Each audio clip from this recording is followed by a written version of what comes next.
Então, muito bom dia. Sejam bem-vindos aqui à nossa palestra, ao Smart Money. Como a professora Eduarda já tinha dito, o meu nome é Daniel Rafael. Fui aqui aluno já há 4 anos, sensivelmente. É sempre um prazer estar cá. Estou cá em nome do Centro de Estudos Jurídico-Económicos, ou SEGEO, que é uma associação que foi por nós criada. Tanto eu como a colega somos fundadores deste projeto. E dentro deste projeto, uma das iniciativas era vir então dar este tipo de palestras às escolas e às turmas do secundário.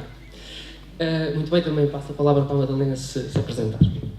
Sou a Madalena, tirei a licenciatura em Economia, agora estou a estudar também o mestrado em Economia na Nova School of Business and Economics e pronto, estamos aqui em nome da SEGEO e o nosso objetivo é promover a literacia financeira a todos, nomeadamente a vocês alunos, que é muito importante, através de ações como palestras. Também temos redes sociais em que fazemos publicação de vídeos todas as semanas e, portanto, se quiserem conhecer melhor o nosso trabalho, o nosso Instagram, como é que se chama? É SEGEO, ou basta pesquisar em Centro de Estudos Jurídico-Económicos e aparecem. Este aqui é o logotipo, por isso é relativamente fácil de o encontrar. O nosso público-alvo, em primeiro momento, são os alunos universitários, mas também os alunos do ensino obrigatório, mais até por esta vertente da nossa atuação. Além disso, como a Madalena estava a dizer, nós publicamos vídeos semanalmente e, sobre economia, sobre questões jurídicas, por isso são coisas sempre úteis para se saber. Muito bem. Então, avançando para a palestra em si, nós hoje, como vocês já puderam ver, vamos fazer um caúd para tornar isto aqui também mais interativo. E pronto, como a professora também já disse, peço-vos que se inscrevam com os vossos nomes, para isso também ficar um bocadinho mais célere e para depois também no fim fazer mais sentido o que vai acontecer. Então eu vou desbloquear agora aqui a imagem, vai ficar aqui o código e vou-vos pedir então para acederem ao site e para entrarem no jogo. Só acrescentar que vocês vão ter 45 segundos para responder a cada pergunta, excepto uma pergunta de cálculos que vão ter 90 segundos e, portanto, vocês respondem, damos tempo à resposta e depois explicamos. Ok, a primeira pergunta é: o que é um orçamento pessoal? Temos um plano de despesas e receitas, um empréstimo a longo prazo, um tipo de investimento ou um imposto mensal? Podem responder? Quase. Eu acho que E já estão as 44 respostas. Exatamente. Então, digam-me lá, para quem não conseguiu responder no online, qual é que é a opção que vos parece ser a melhor opção? Aquele rapaz pôs primeiro o dedo no ar, podes dizer.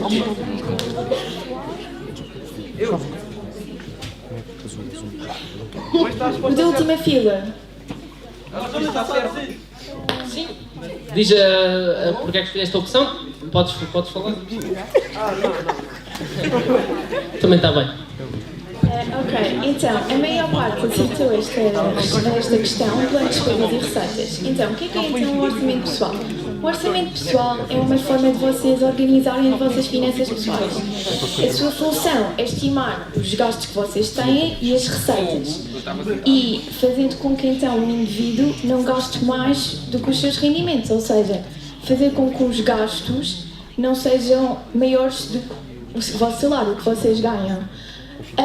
É bastante importante organizar um orçamento pessoal porque tem várias vantagens, nomeadamente a pessoa perceber melhor a sua situação financeira, os seus hábitos de consumo e também perceber os gastos mais impactantes no mês e tratá-los como prioritários, como por exemplo uma renda de uma casa ou gastos com saúde se forem elevados. E podemos ter diferentes horizontes temporais, portanto podemos organizar um orçamento mensal, que é o mais comum, um orçamento anual, etc. Alguma dúvida? Era fácil, não era esta a primeira? Ok, vamos partir para a seguinte. Então vamos avançar. Pergunta a pergunta, vai sempre aparecer aqui o pódio. Então vamos avançar para a segunda. Qual destas é uma boa estratégia de gestão financeira? Primeiro, ignorar os pagamentos fixos mensais, pagar primeiro as dívidas com maior taxa de juro, pedir empréstimos para pagar as despesas diárias ou evitar criar um orçamento. temos aqui uma opção que, a partir da pergunta anterior, já é capaz de ter eliminado, mas pronto, vamos ver.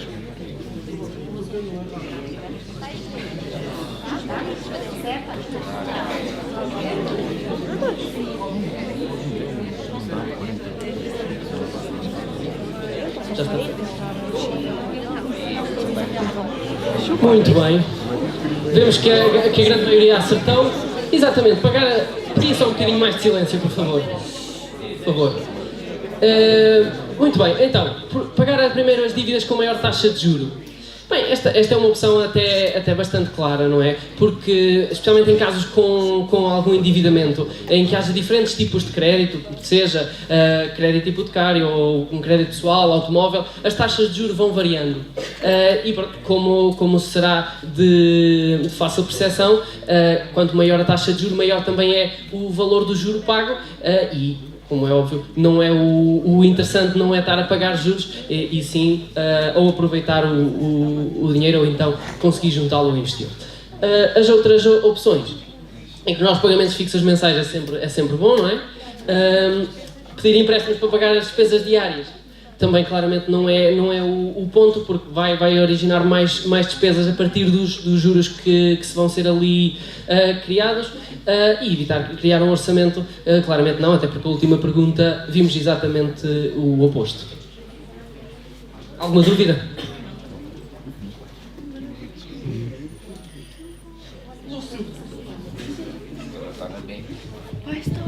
Ok, próxima questão. Como funciona um cartão de crédito? Primeiro, pode fazer compras com limite definido, tem de pagar o saldo a posteriori. Depois, multiplica o dinheiro disponível na conta. A resposta azul, transfere dinheiro diretamente da conta corrente para as compras ou concede descontos em qualquer tipo de compra. A posteriori é depois, só para fazer essa distinção.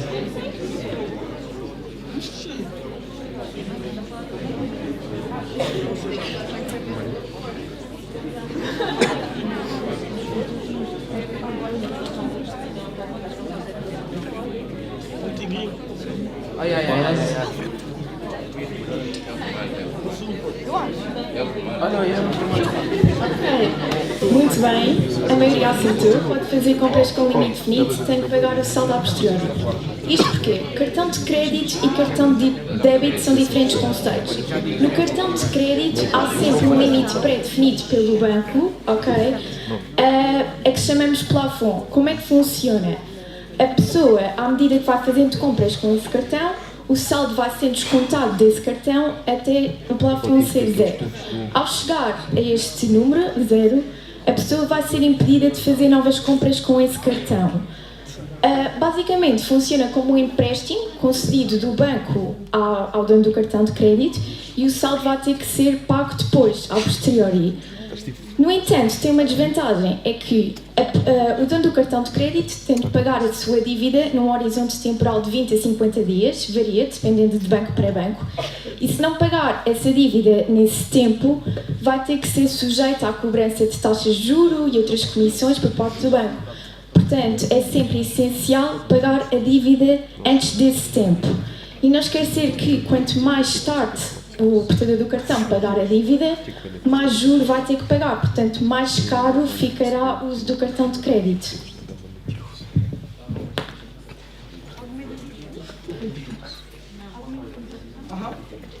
Alguém tem alguma dúvida?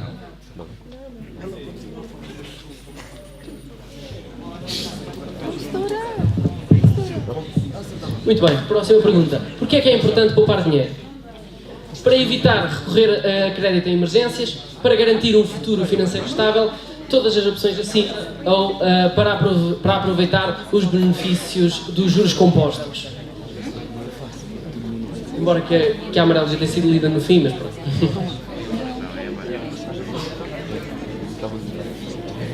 Muito bem, estas são perguntas introdutórias, ainda são perguntas um bocadinho mais simples, que é para testarmos então aqui as águas. Falta uma resposta e já está. Deixa estar aqui. Então vemos aqui uma pergunta que começa já a haver aqui alguma dúvida. Então, claramente aqui é todas as opções acima, não é?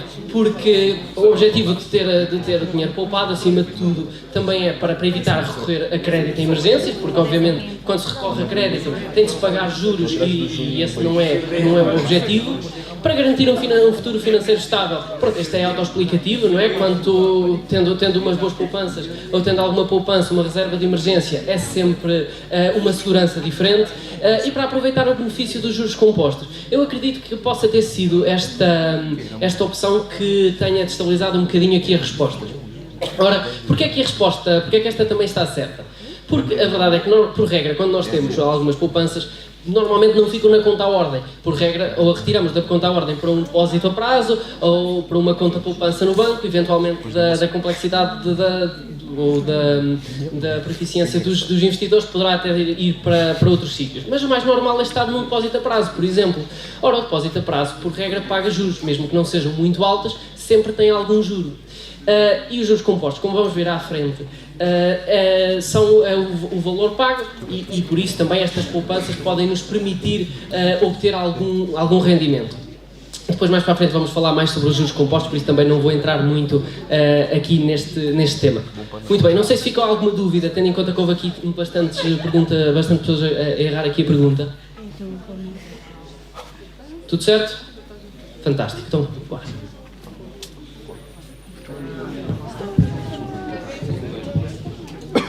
Ok, próxima pergunta. Qual é a diferença entre um depósito à ordem e um depósito a prazo?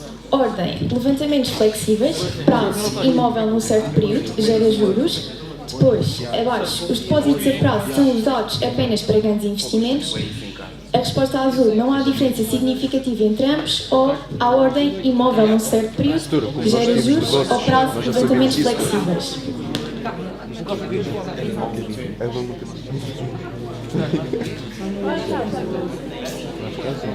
Achas que é azul? Mete vermelho.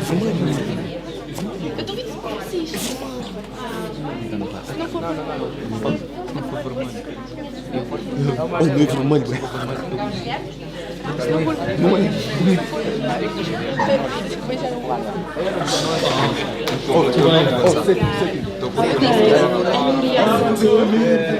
Mas pronto, alguns trocaram os conceitos, então eu vou explicar a diferença entre os conceitos. Um depósito à ordem é diferente de um depósito a prazo. Um depósito à ordem é essencialmente uma conta bancária onde depositamos um certo montante e o montante está sempre acessível sempre que quisermos. Portanto, é móvel, podemos retirar quando quisermos, temos um acesso imediato a essa quantia. No entanto, tem uma desvantagem que é não gera qualquer tipo de retorno financeiro, uma vez que a taxa de juros é nula ou muito baixa comparativamente a outro tipo de depósito, o depósito a prazo. É a opção adequada para aqueles que valorizam ter um acesso imediato a esses fundos, por exemplo, para cobrir despesas imprevistas ou para os gastos diários, mas pronto, tem aquela desvantagem. E outra desvantagem é o facto de, como são muito flexíveis e podemos retirar o dinheiro sempre que quisermos, isto pode induzir um pouco a tentação de retirarmos o dinheiro para gastos mais supérfluos, comprometendo o nosso objetivo de poupança a longo prazo.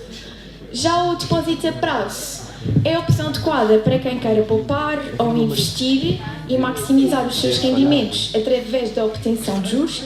Portanto, gera rentabilidade financeira, uma vez que o banco paga ao dono do depósito a prazo um certo juro, que é maior do que o depósito à ordem, como vimos. Como é que funciona? O dono do depósito a prazo compromete-se a ter aquele montante durante um tempo específico, um prazo acordado com o banco, e depois, durante esse período, o banco vai pagando os juros, portanto, gera rentabilidade financeira. É um investimento seguro, porquê? Porque, mesmo que o banco vá à falência, em Portugal, o capital é sempre garantido, além da obtenção dos juros, até um montante de 100 mil euros. Portanto, varia de país para país, mas em Portugal é 100 mil euros. Portanto, é, neste sentido, um investimento adequado para aqueles que queiram e são mais, têm maior aversão ao risco. Alguma dúvida? Ok.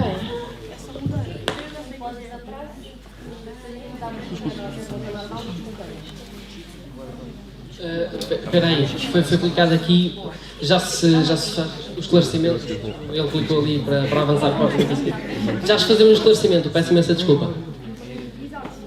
Então, o que é uma taxa de juro? Um desconto nos pagamentos, preço na ação de uma ação no mercado, uma taxa fixa sobre as poupanças ou um custo ou rendimento expresso em percentagem da quantidade do empréstimo ou do depósito.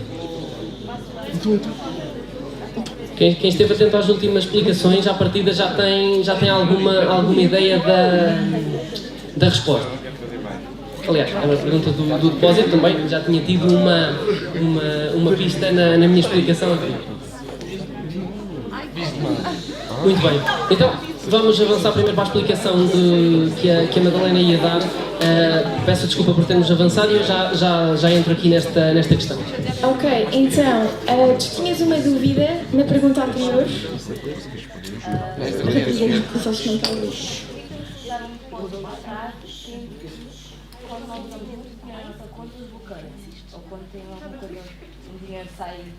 É que eu não percebeste, Derek? Eu não consigo perceber. Perdeu.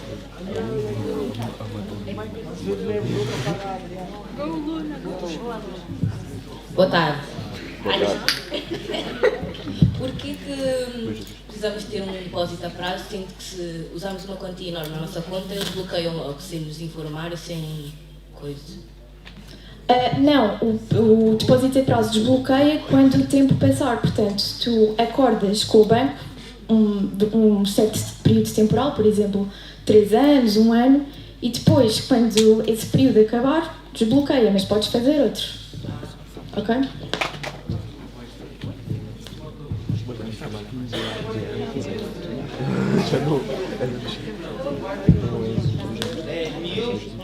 Não é preciso. Conseguem ouvir? O que é que guardas uma quantia e que por um tempo só vais ter acesso e isso vai pagar os juros. Mas tipo, Paga-te os juros. paga literalmente os juros das contas. Não, imagina, tens uma certa quantia num depósito a prazo, paga os juros relativamente a essa quantia. Percebeste?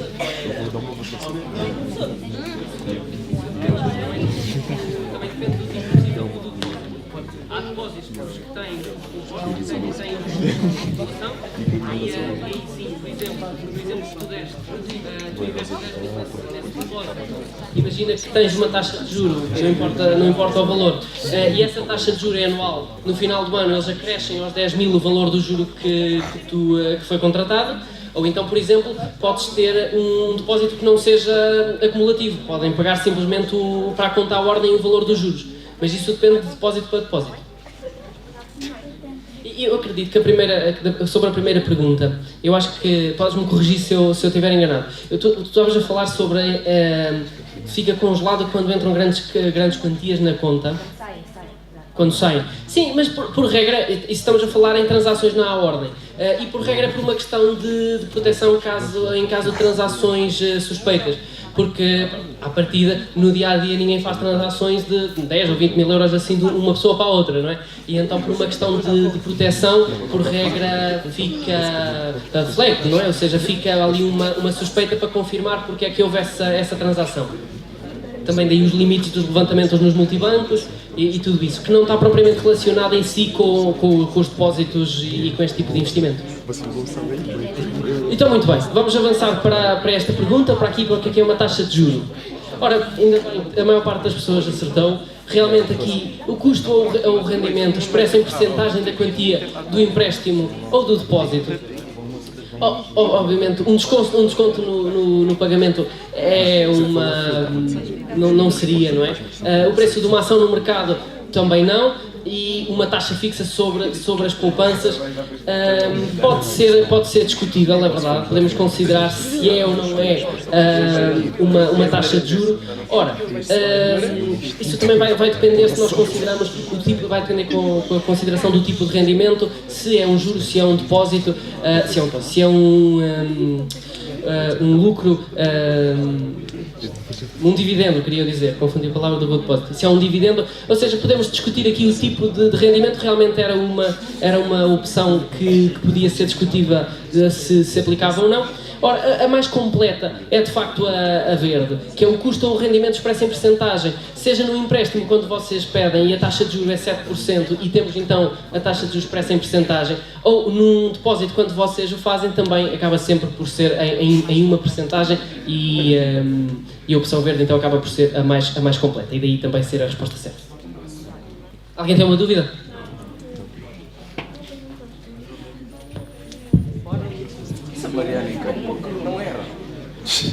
Ok, o que é um fundo de emergência e como se calcula o valor necessário? É um empréstimo rápido, usado em emergências financeiras. Abaixo, é um tipo de seguro que cobre despesas inesperadas, pago mensalmente. Ou poupança para despesas imprevistas, que corresponde a 6 meses de despesas. Ou abaixo, é um montante usado só para grandes investimentos, no mínimo 10.000 euros. Amarelo. Boa. Não foi combinado ali com o colega por causa do exemplo.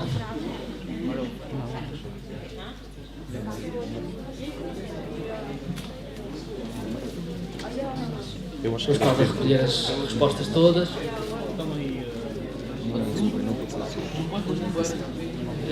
3, 2, 1. E já está. Ok, nesta também houve aqui alguma dispersão de resultados, portanto houve algumas dúvidas, mas a maioria acertou. É poupança para despesas imprevistas, corresponde a 6 meses de despesas. Portanto, o que é um fundo de emergência? Um fundo de emergência é uma poupança. Devemos ter sempre algum dinheiro de lado, à mão, portanto que seja facilmente acessível, ok? Porquê? Porque nós vivemos num mundo incerto, portanto não sabemos o que é que vai acontecer amanhã. E pode sempre ocorrer algum imprevisto que não estávamos à espera e que tenha um impacto significativo no nosso orçamento. Portanto, esta poupança, este fundo de emergência, irá ajudar a cobrir estas situações. E como é que se calcula? Segundo os especialistas, não é consensual, mas pronto, o fundo de emergência deverá ser igual ao montante das nossas despesas durante meio ano, durante 6 meses, 3 a 6 meses. Vamos falar com o pai investido na Chica, Vale referir a questão do cálculo do fundo de emergência. Isto aqui como a maior parte deste tipo de questões de finanças pessoais, acaba por ser um bocadinho subjetivo e tem de se ter sempre em atenção às características de cada um. Porque vai ser sempre diferente a maneira de calcular o fundo de emergência de alguém que tenha, por exemplo, um emprego, um vínculo num sítio e que saiba que vai receber o ordenado certinho todos os meses e que à partida é muito difícil perder o emprego e se calhar aí o fundo de emergência pode ser mais baixo porque há uma previsibilidade muito grande de ordenados. Do que, por exemplo, para um profissional liberal ou para alguém que trabalhe por conta própria e que não tenha um ordenado fixo, se calhar aí já é preciso ter uma reserva, um fundo de emergência bastante mais elevado, até porque muitas das vezes os ordenados variam, as receitas variam e por isso também tem de se ter um fundo de emergência mais elevado. A verdade é que, e como a Madalena disse, o número de meses mais consensual que a maior parte dos especialistas chega a acordo é estes 6 meses, que já dá mesmo para alguém que tenha um emprego estável, já dá alguma segurança. Mas pronto, lá está, sempre que vocês olharem para as vossas, têm de olhar para as vossas necessidades, para os vossos custos de vida, para as vossas receitas, para o dinheiro que conseguem arrecadar e acima de tudo perceber se é previsível que tenham receitas a longo prazo, a médio, a curto, como é que têm de fazer. Há despesas que vocês têm muito elevadas em um momento do ano, se calhar têm de ter mais poupanças nessa altura, por isso têm de fazer esta adaptação caso a caso. Exato, mas ter um fundo de emergência é então sempre essencial para assegurar esta ajuda no mundo incerto que vivemos, em casos de imprevisibilidade.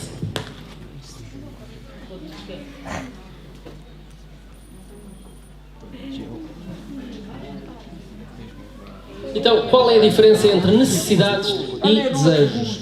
Ora, necessidades são baratas, os desejos são caros. Necessidades são obrigatórias, os desejos são supérfluos. As necessidades não têm limite, os desejos têm. Ou as necessidades são fixas e os desejos são variados. Variados.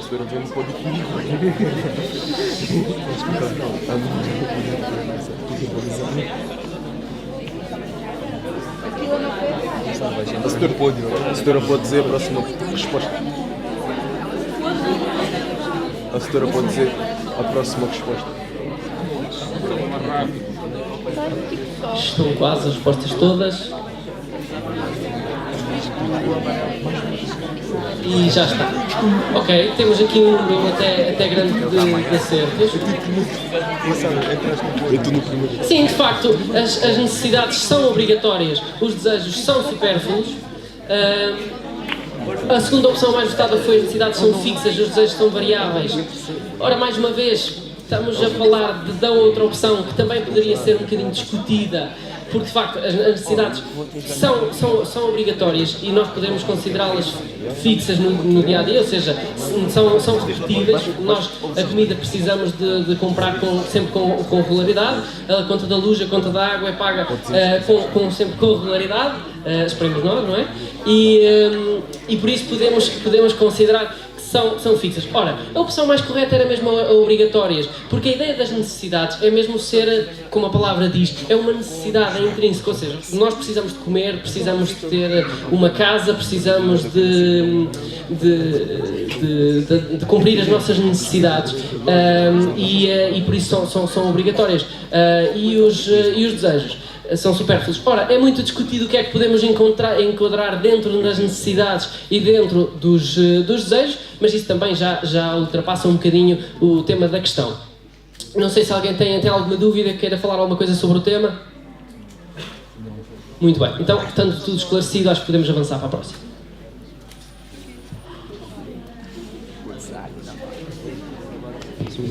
O que significa diversificar investimentos? Primeiro, colocar dinheiro apenas num tipo de investimentos. A de baixo, pedir dinheiro a vários bancos. Em cima à direita, investir em diferentes áreas para reduzir riscos. Ou, em baixo, não investir para evitar perdas.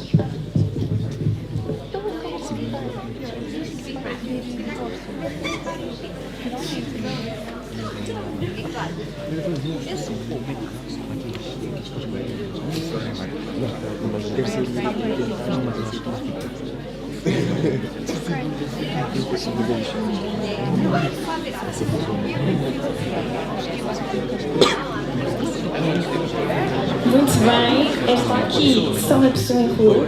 Portanto, diversificar investimentos significa investir em diferentes áreas para reduzir riscos. Como se diz em finanças, há um ditado bastante popular que diz: não se deve colocar todos os ovos no mesmo cesto. O que é que isto quer dizer? Quer dizer que não devemos investir num só tipo de investimentos ou em investimentos com as mesmas características. Porquê? Porque assim corremos mais riscos. Portanto, o passo ideal para assegurar a rentabilidade de um investimento é investir em diferentes áreas, em diferentes tipos de investimento. Porquê? Porque mesmo que o investimento corra mal, podemos ter outros investimentos que compensem tais perdas, as perdas do investimento anterior. E assim temos um maior equilíbrio das nossas finanças pessoais. Alguma dúvida? Não. Então, vamos avançar. Temos aqui uma mudança na liderança. Então, o que é a inflação? Um aumento no valor das ações, um aumento geral dos preços na economia, um imposto sobre os rendimentos ou uma redução no valor nominal do dinheiro.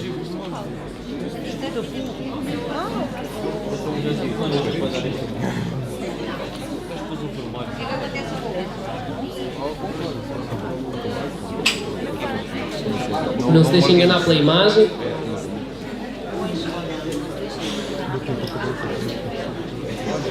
Faltam 14 segundos.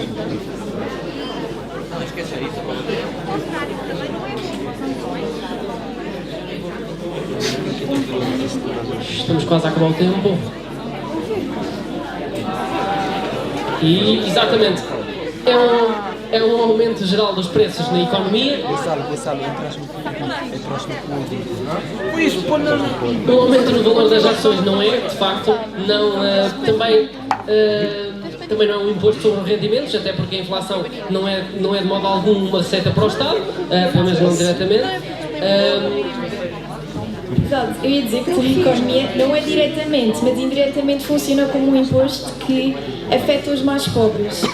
Porquê? Porque o mesmo euro, apesar do valor nominal do dinheiro não saltar, o mesmo euro não tem o mesmo poder de compra agora, pós-inflação, relativamente ao período de pré-inflação.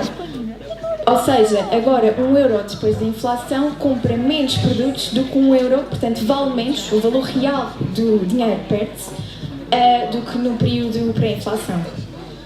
Por acaso, honestamente, tenho de dizer, pensei que a opção que ia ter mais votos a seguir à correta seria aqui uma redução no valor nominal do dinheiro, até porque nós pusemos esta opção aqui para ser relativamente mais perto do correto, porque de facto a inflação tem um reflexo na redução no valor da moeda, não nominal, como a Badaleira disse, o euro é um euro e mantém o valor, a moeda vai continuar a valer um euro, nominalmente mantém. De facto, a inflação aumenta o preço dos produtos na economia e, por regra, diminui também o valor da moeda. Alguém tem alguma dúvida? Não.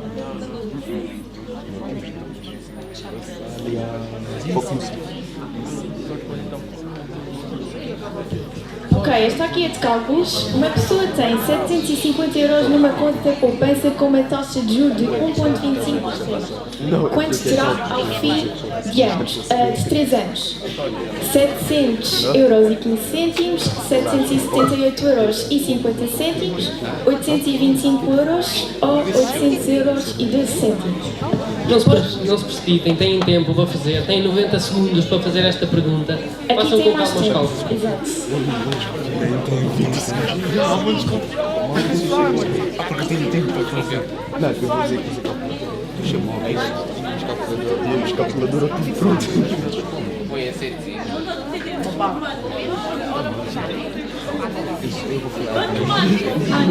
Não, é só tipo 25. Será? Vou dizer que isto. Bem, mas é 778, tem já jogar uma física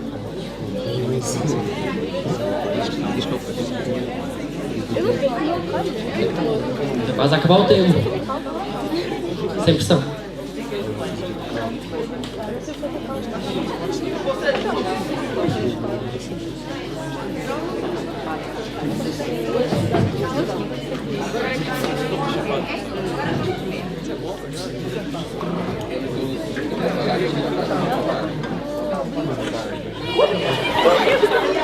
Pronto, até tivemos uma maioria de acertos.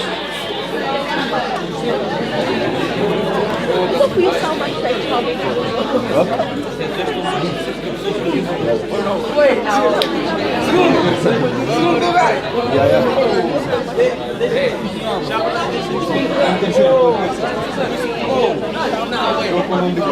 Vamos chegar lá no topo. Muito bem, então vamos passar à explicação. Ok, então, a forma como se calcula isto é basicamente, Não, vamos dizer imagina que uma pessoa que tem um a turma depósito a ajudou. prazo, já vimos as Usamos o poder da características do amizade. depósito a prazo anteriormente, durante um período de 3 anos.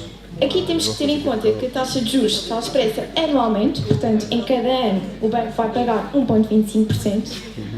E o montante que depositamos é 750 euros. Como é que se calcula isto? Temos um montante, 750 euros, vezes 1 mais R. O R é a taxa de juro, ok? E o N é o número de períodos, portanto é a frequência com que o juro é pago. Dados que a taxa de juros está expressa anualmente, o número de anos, a frequência com que os juros são pagos, 3 anos. Portanto, agora é só substituir na expressão. Fica 750 vezes 1 mais o R está expresso em porcentagem, portanto temos que dividir por 100.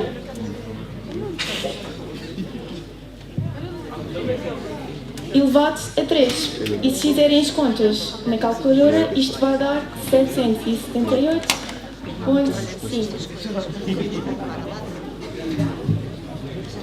Alguma dúvida? Muito bem, toda a gente gostou desta pergunta, porque toda a gente gosta de matemática, não é? Era mais difícil, mas o resultado até foi bom.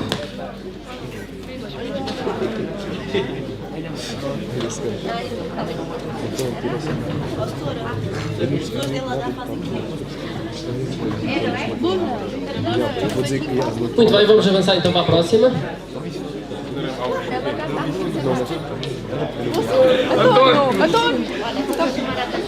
O que é um crédito hipotecário? Sem pressão. Um empréstimo para pagar dívidas anteriores, um crédito sem prazo fixo, uma forma de poupança a longo prazo, um empréstimo para comprar uma casa. Mas já falamos sobre isto hoje.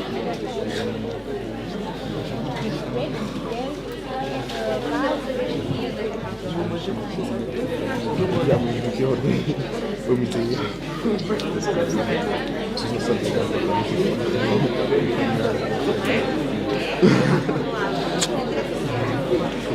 Tem que ser desumilde. Últimos 10 segundos.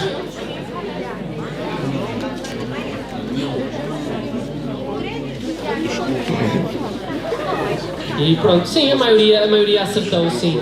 De facto, até porque a imagem ajudava bastante, não é? Que estava lá uma casa.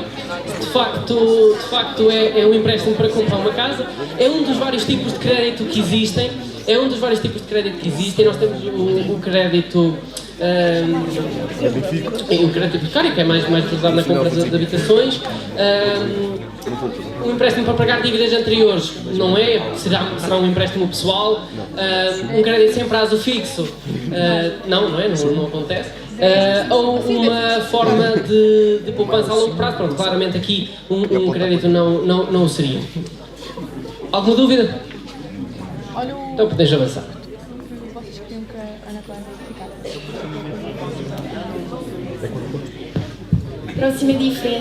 Próxima questão. Qual é a diferença entre salário líquido e salário bruto? O salário líquido é o valor indicado no contrato de trabalho.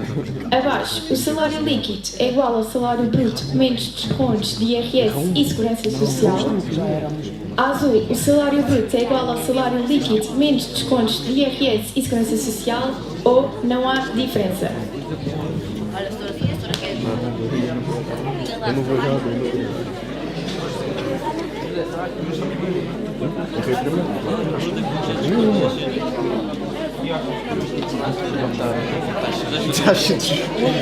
Leiam bem as opções.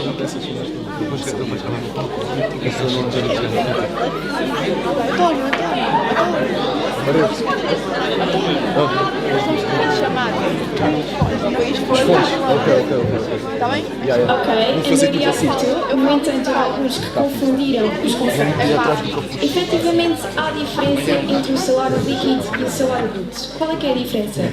O salário bruto é aquele que está estabelecido no contrato de trabalho, portanto é aquele que a empresa paga ao trabalhador. No entanto, todos nós sabemos que somos cidadãos portugueses, portanto temos obrigações fiscais perante o Estado. Por isso, o salário líquido é aquele que efetivamente o trabalhador leva na carteira. Porque é o salário bruto, mas retiramos a esse salário bruto os descontos de IRS exigidos pela lei. O IRS é um imposto sobre rendimentos singulares e as contribuições para a Segurança Social. Todos temos que contribuir para a Segurança Social. E é isso. Alguma dúvida? Por curiosidade, só antes de avançarmos, digam-me só uma coisa, isso aqui não faz parte da pergunta, mas fica. A segurança, nós falamos aqui em descontos para o IRS e para a Segurança Social. A taxa da Segurança Social é uma taxa fixa, é como o IRS?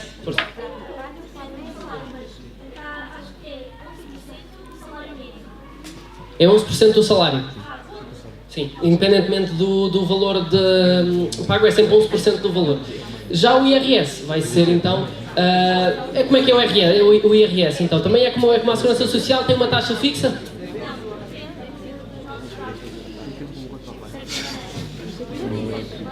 Como é que sabes?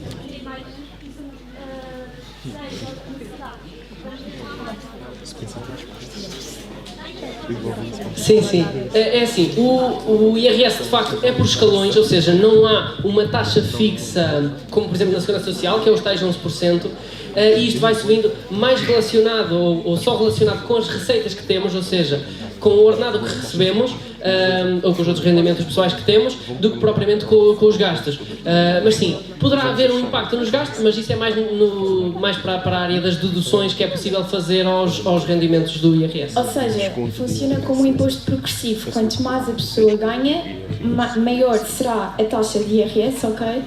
E depois, como tu tinhas dito, há alguns gastos que podem abater, ou seja, despesas escolares, despesas de saúde, algum tipo de despesas pode abater no IRS que vais ter que pagar. Mas pronto, é um imposto progressivo, ou seja, os escalões mais altos pagam mais, se ganhas mais. Alguém tem alguma dúvida? Então podemos avançar.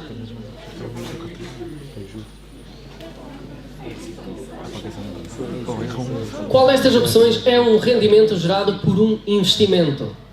Salário recebido de um emprego, dividendos de ações, devolução de uma quantia emprestada ou um prémio de lotaria?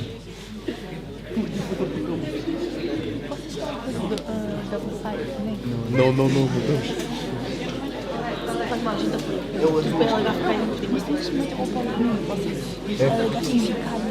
É para ficar em tomates? Não tenho. Oh, relaxa, eu sei o que falar. Se não vai falar bom, não vai falar. Não, boi, o que estás a fazer? Não, boi. Não, vou olhar para o teu lado. Muito bem. Temos aqui um grande número de acertos. De facto é são os dividendos de ações. O salário recebido de um emprego, pronto, é um rendimento de trabalho, não é um rendimento do investimento. A devolução de uma quantia emprestada, pronto, é devolução, nem sequer rendimento é em si, isto assumindo que não há pagamento de juros. Ou um prémio de loteria, também não é então de um investimento. Não sei se alguém quer fazer alguma pergunta sobre isto. Cláudio, o que estás a fazer? Foda-se, mas fazer. Quem te pensas feliz, bro?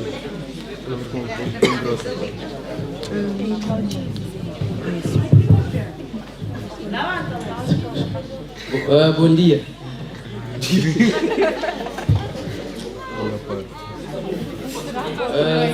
Cala a boca aí. Todas as ações dão dividendos? É assim, depende também do que o quadro da administração de cada empresa deliberar. Por regra, o objetivo de uma empresa em si é pagar os dividendos aos seus acionistas. Para isso é que se investe nas empresas. Agora, simplificando a resposta, sim, à partida todas as empresas vão pagar dividendos. Ora, às vezes isto não acontece. Há várias empresas que, por uma questão de opção, de reinvestimento do capital que têm, acabam por não fazer esse pagamento de dividendos. Mas quando nós fazemos, e isto já entrando mais dentro do assunto de compra e de investimentos em ações, quando nós analisamos uma ação de uma empresa, normalmente vamos sempre ver o que nós chamamos de dividend yield, que no fundo é a percentagem pelo qual a empresa tende a distribuir os dividendos face ao preço da ação. Mas sim, simplificando, sim, todas as empresas tendem a pagar dividendos, mas é claro que depois depende, há sempre algumas que preferem reinvestir. E não esquecer que também investir tem algum risco, não é? Portanto, caso a empresa vá à falência, não há dividendos para ninguém. Mas pronto,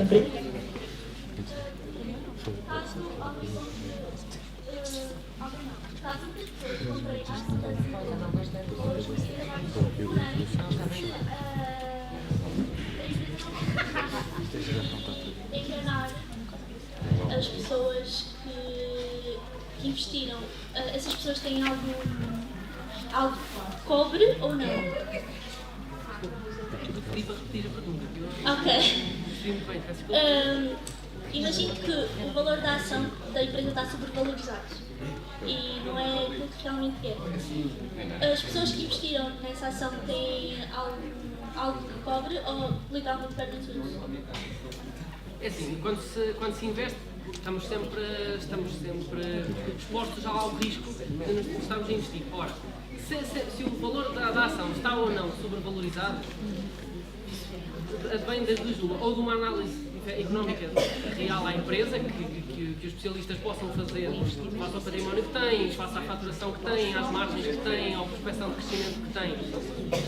Pode variar dependendo da análise, ou então pode ser uma questão de especulação mais em bolsa, porque há, por alguma razão, um aumento muito grande da procura daquela ação e disparou o preço. Agora, nós temos que ter sempre a noção de que ninguém nos obriga a comprar ações, não é? E nesse sentido, nós assumimos o risco de comprar essa ação. Se nós compramos uma ação sem fazer o que nós chamamos de due diligence, ou seja, sem fazer o trabalho de casa, entre aspas, também, de certa forma, estamos a assumir o risco de o fazer.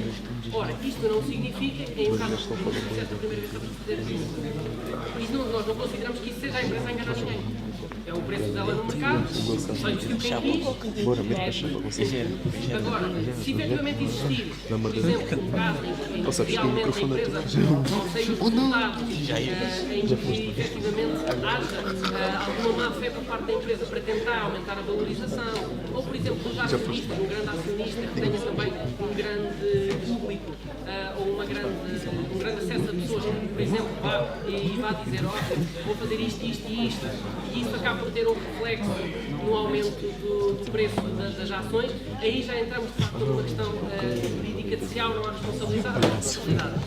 Um bom exemplo, por exemplo, deste caso, isso aconteceu aqui há uns anos e ainda está até sob investigação nos Estados Unidos, que foi na altura a Tesla, que o Elon Musk na altura tinha feito um tweet sobre eventualmente fazer a compra das ações que estavam registradas na Tesla e disse que até tinha financiamento de um banco, não sei o quê, e na altura dispararam uma associação. E depois essa compra nunca aconteceu, a verdade é que já as ações subiram. Nunca ficou, eu também não tenho dados para poder dizer se houve ou não houve algum tipo aqui, também não é o meu lugar. A verdade é que, de facto, as entidades que regulam o mercado financeiro nos Estados Unidos abriram uma investigação para perceber essa situação. Como aquelas coisas que leva tempo, não há resposta final, mas em casos em que exista, de facto, um comportamento que se passe na irregularidade ou mesmo na ilegalidade, claro que sim, há todos os mecanismos legais de proteção do investidor. E agora, trazendo mais para a União Europeia e para Portugal em si, nós até temos um regime, do ponto de vista financeiro, tem mais proteções propriamente nos Estados Unidos, especialmente para investidores não especialistas, ou seja, para a maior parte das pessoas. Por exemplo, se qualquer um de vocês tentar abrir uma conta numa corretora regulada e inscrita no Banco de Portugal, regulada pelas instituições europeias, vocês vão sempre fazer um testezinho de conhecimento, que é para a plataforma a referir o vosso conhecimento, para saber se vocês são investidores sofisticados ou não. E pronto, tem esses mecanismos legais que vos podem proteger, justamente no caso de não serem investidores sofisticados.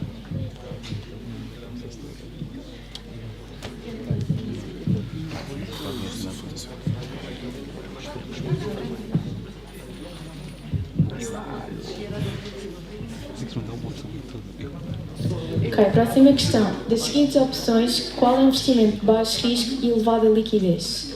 Depósitos a prazo, fundos imobiliários, ações da bolsa ou empréstimos de microcrédito?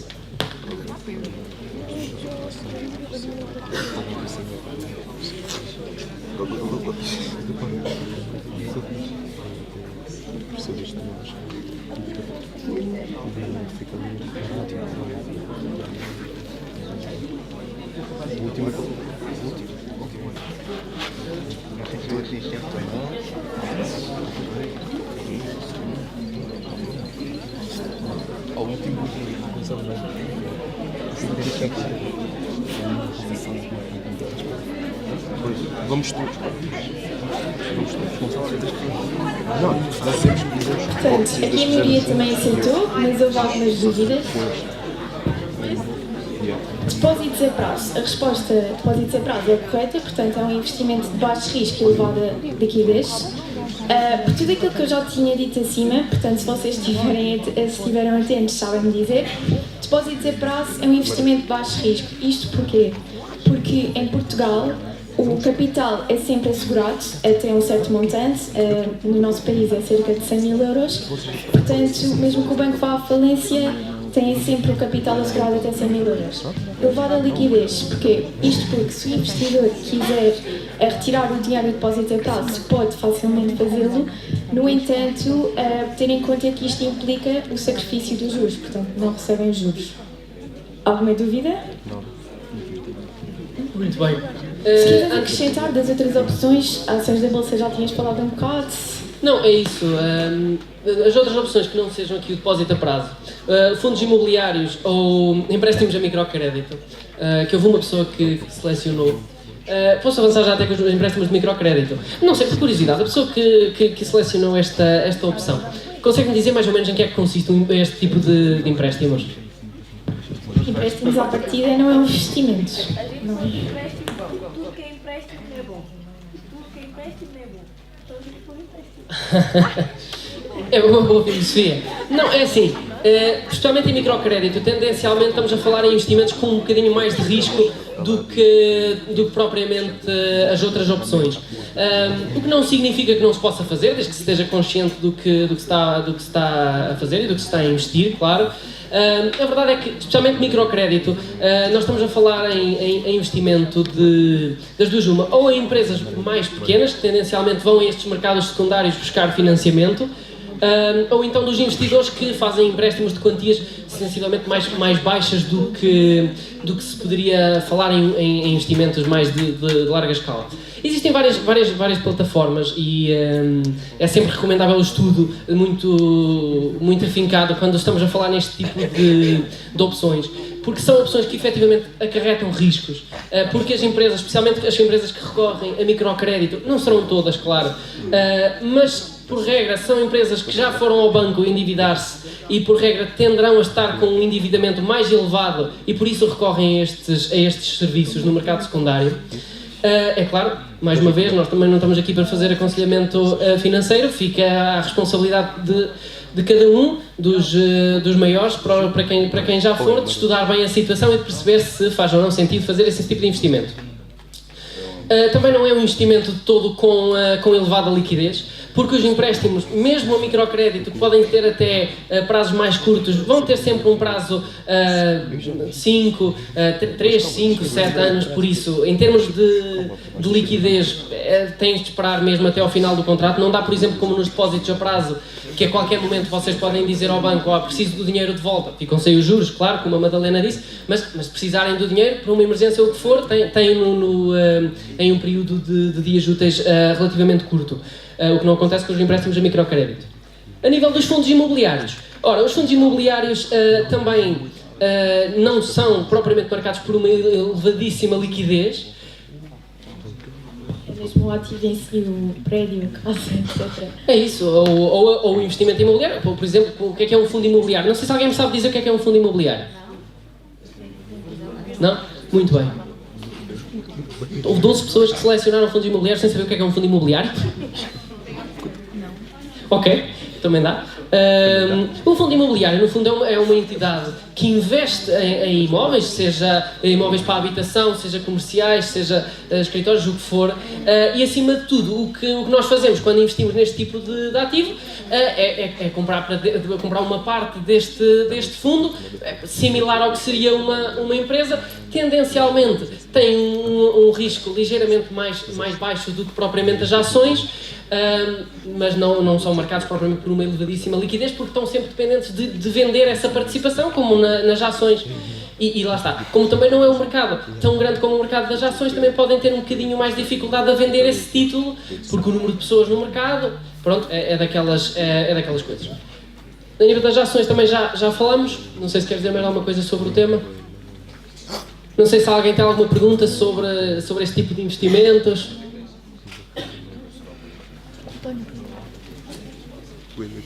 Não? Muito bem. Então antes de avançar, não avanço ainda.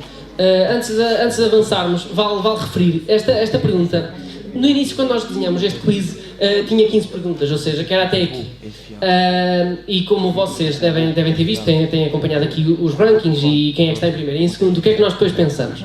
Ora, que seria interessante adicionar uma última pergunta, que é a pergunta 16, sendo que é uma pergunta de ronda bónus. Ou seja, esta próxima pergunta vale 2 vezes os pontos de uma pergunta normal. O que significa, e até porque nós estávamos aqui com um placar até bastante renhido entre os primeiros 3 ou 4, se alguém acertar esta destes e outros errarem, podemos ver uma mudança bastante simpática nos placares. Por isso, então, se ninguém tem nenhuma pergunta a fazer, eu avanço para a próxima pergunta. Portanto, esforcem-se nesta, porque podem ainda ficar em primeiro. Não pode.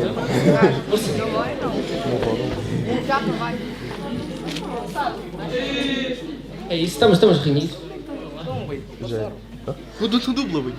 Se a inflação anual for de 5% e o investimento render 3% ao ano, podemos dizer que o poder de compra aumenta 2 pontos percentuais ao ano, o investimento protege totalmente contra a inflação, o poder de compra diminui 2 pontos percentuais ao ano ou o poder de compra mantém-se inalterado.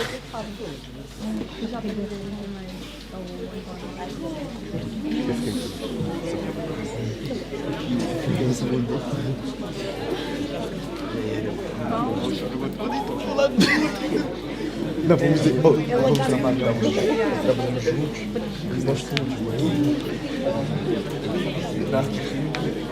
não vais sair daqui, então deixa-me passar. Então, trabalhamos juntos. Vamos.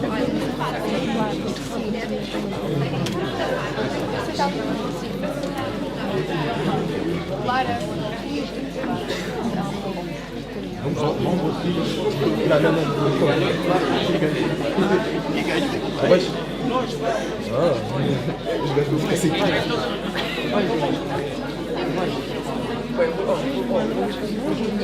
Se for outra coisa. Dizemos que a setora dizemos que a setora está muito injusta. Não, amor. Isso é verdade. Olha, inclusão. Só inclusão. 4, 3, já acabou. Muito bem.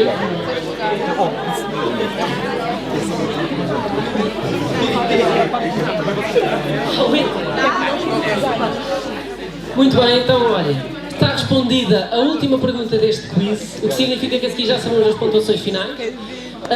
Realmente aqui a maior parte das pessoas acertou. Temos aqui 24 pessoas com a resposta certa, que é o poder de compra diminui 2 pontos percentuais. Também não era uma conta propriamente muito difícil de fazer, não é? São 5% de inflação, temos um investimento a render 3% ao ano, ficamos aqui numa diferença de 2 pontos percentuais. Por isso, de facto, ou era aqui a vermelha ou era aqui a amarela. Agora, a inflação, como nós já tínhamos visto aqui, o que é que faz? Vemos a diminuição do poder de compra, a diminuição do valor da moeda. Por isso é que normalmente, quando se investe, tem-se sempre em consideração o ganho real desse investimento, tem de se reduzir sempre à taxa de inflação que houve naquele período que houve o investimento. Então, pronto, temos o aumento do poder de compra nunca poderia ser porque rende abaixo da taxa de inflação. Por isso esta opção nunca poderia ser. De facto, diminui 2 pontos percentuais e isto é uma coisa que acontece muitas vezes, parecendo que não. Porquê? Porque a maior parte das pessoas, como não tem, especialmente porque, também por razões culturais, mas também por questão de literacia financeira em si, tendem a não fazer investimentos muito complexos e tendem a não se libertar muito do medo do risco e por regra optam sempre por depósitos a prazo. Ora, os depósitos a prazo, e aqui se fosse um depósito a prazo já era um depósito simpático a pagar os 3% ao ano. Que a maior parte dos depósitos não o faz. Mas pronto, pode ser um certificado da Forro ou qualquer coisa do género que rondeiem essas percentagens. Isto foi uma situação que aconteceu especialmente nos últimos anos. Como vocês devem saber, nós passamos e ainda estamos a passar por um período de inflação. Em Portugal nós vimos inflações de 5%, 7%. Aliás, se quiser desafiar os dados oficiais, até se pode alegar que foi superior a esses valores. E, por exemplo, alguém que tenha um certificado da Forro, por exemplo, arrendar aos 3%, investiu o dinheiro, recebeu os juros e no final do dia acabou por perder dinheiro igual, mesmo tendo o dinheiro investido. E é uma situação que acontece muito regularmente. Não sei se alguém tem alguma questão sobre a pergunta. Não. As pessoas que responderam o vermelho, não sei se foi por erro de leitura ou porque efetivamente não entendeu. Não sei se alguém quer dizer alguma coisa. Não, muito bem. Então, olhem, acabou o questionário, ainda não acabou a palestra, já vos libertamos daqui a nada. Podemos avançar só para o último placar. Bora. E o pódio é? Em terceiro lugar, em segundo e em primeiro.